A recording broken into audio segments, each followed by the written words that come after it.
میں کیا ہوا کہ کھودا پہاڑ نکلا چوہا۔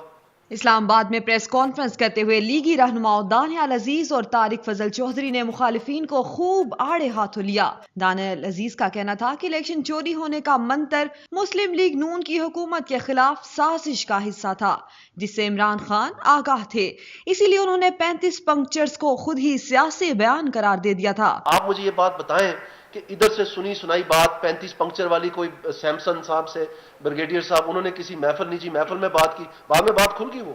لیگی رہنماؤں نے کہا کہ دھرنے کی وجہ سے چینی صدر کا دورہ ملتوی ہوا۔ اسی دھرنے کے دوران پارلیمنٹ کے خلاف نازیبا الفاظ استعمال کیے گئے۔ انہوں نے کہا کہ خیبر پختونخوا میں سب سے زیادہ کرپشن ہو رہی ہے اور نیب کو تالے لگا دیے گئے ہیں۔ جو کے پی میں جو کرپشن کی انہوں نے احتساب کمیشن بنایا تھا اس کے جو کیس ہے بقایا وہ ہمیں دکھائیں۔